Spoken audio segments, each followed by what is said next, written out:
Welcome back. All right, so first off, there's Azrael and Shadows down here. So keep an eye on that because sometimes he'll take his spot and then she decides she's gonna take it. See, that's the look there. She's gonna try to take it. All right, so while people are watching the cats in the background, we'll go from 210 through to 201 on the countdown today. Almost into the top 200, and it is once again a set of jerseys that I like quite a bit. I think, yeah, they're all NHL today except for one.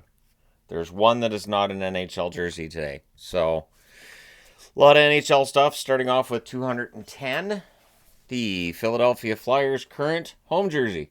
I do like this one a lot. I think it's nice, changing back to the right colors. I don't mind the striping either. It's a nice jersey. I think they did really well this time around. I know there's Flyer fans that aren't necessarily hugely happy with it, but it is a classic look. It is very similar to what they wore in the 70s, but I did think it was different enough for it to be included on its own here, and nicely done by Philly.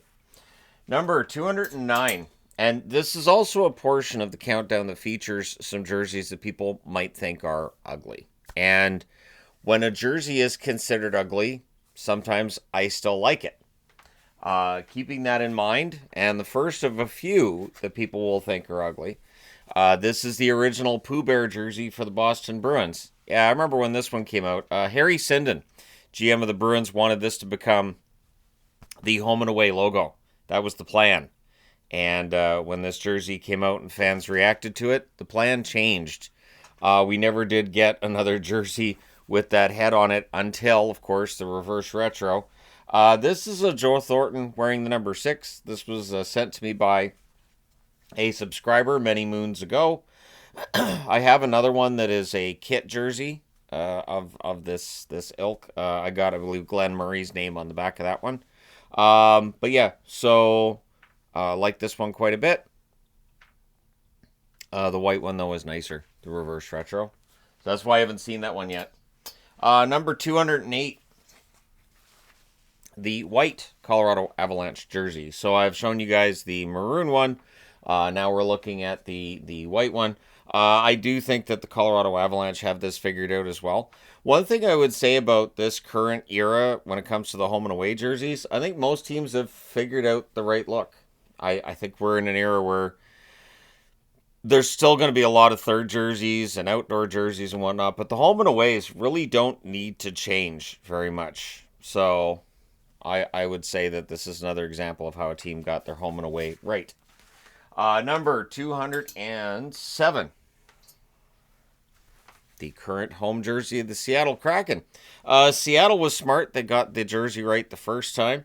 I would say they also got the logo right the first time. I think this was a very well done jersey. I've seen some complaints about the red line on it, and oh, they don't need that red stripe on it. It's so small, it doesn't matter. But yeah, it is I think a very nice design. I do like the lighter blue, but the three-tone blue, actually, if you include this, very nicely done. And I think the logo's fantastic. It is subtle. It is subtle. The tentacle in there is a little bit subtle, and I think that works out for the best too.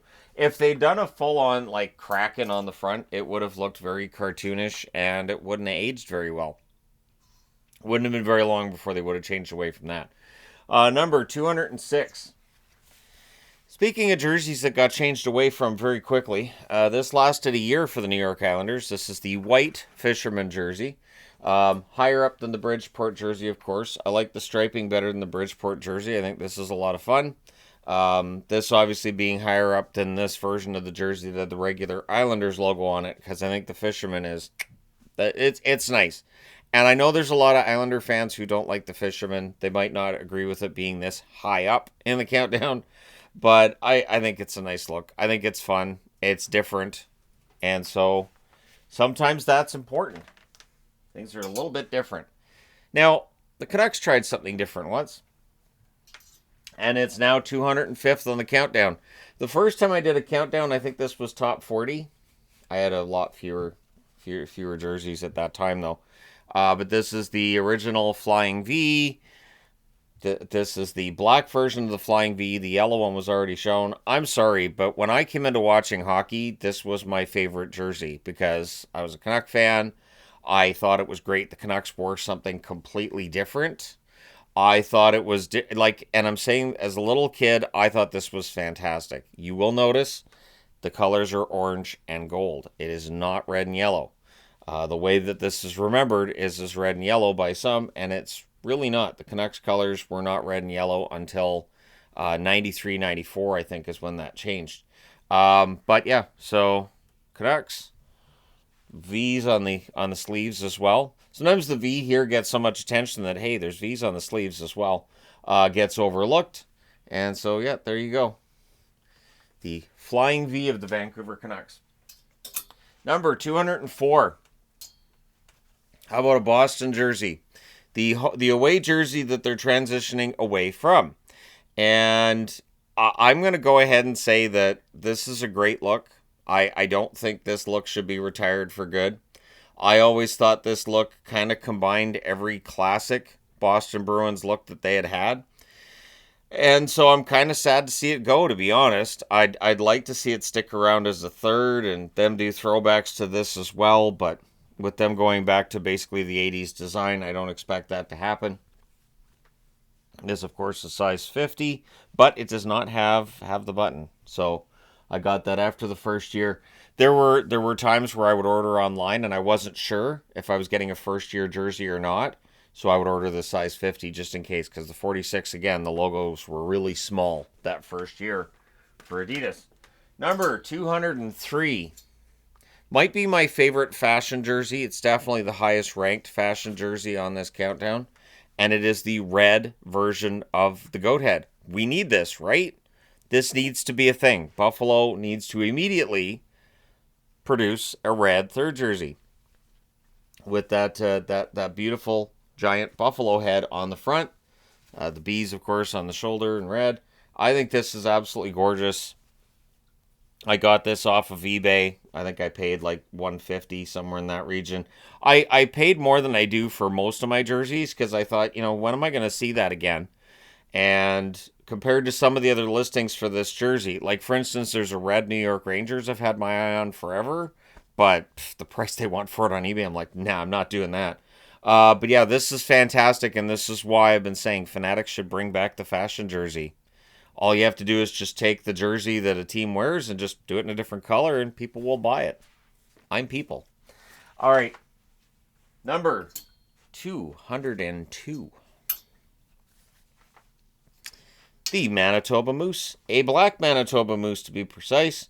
I like this one quite a bit. This is why the Winnipeg Jet-colored Manitoba Moose jerseys are lower down. I think the logo looks much nicer this color. I think that the colors in general are much nicer. And this is why I don't necessarily like it when an AHL team just takes on their parent club's colors. I think the Manitoba Moose, I think these colors look a lot nicer as Cinnabon dumps out her food. If you heard that in the background, Cinnabon dumping out her food. I'm going to have to go clean that up. But yeah, so 202. And yeah, it's really nice. I like the shading up in here and all that. I think it's fantastic. Number 201. So the last jersey that doesn't quite reach the top 200. Where do you think you're running there, little lady? Rabbit's ready to jump up, run out of the room. Well, I made a mess in here. My work here's done. Did you make a mess? Come here. Come here. Come here. Let me show you to the camera. Were you making a mess? Were you making a mess? You making a mess? Okay, here you go. Off you run. All right, number 201. Now we'll get to it. The Dallas Stars. This is a Reebok Authentic. The 20th anniversary. I ordered that. My wife put that on there for me. And yeah, I think this is kind of fantastic. I like this one quite a bit. I do prefer the star, like the where it's the star outline, but I think this one's really nice too. And it's a better quality than the one that I have with the star on it. And the white one, I do like this better than the one with the star. The green star is yet to come. I was always disappointed that they didn't do like a black version of this, or a dark green version of this. I believe this was when they had the black word mark on their black jerseys, and then this was their other jerseys.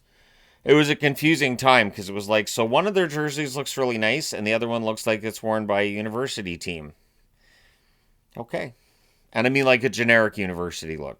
So, yeah, there you go. Number 201. Wrapping up this portion of the countdown. So we'll be getting into the top 200 tomorrow. Wow. Less than 3 weeks left of me doing these videos.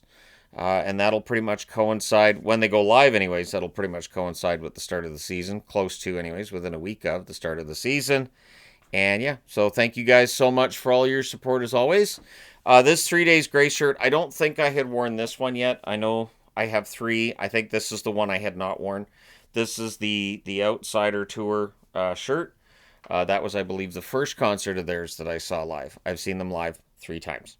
So there you go. Thank you guys so much for all your support. Hit like and subscribe in the event you may not have done so already. Thank you guys so much for watching. I will talk to you again soon.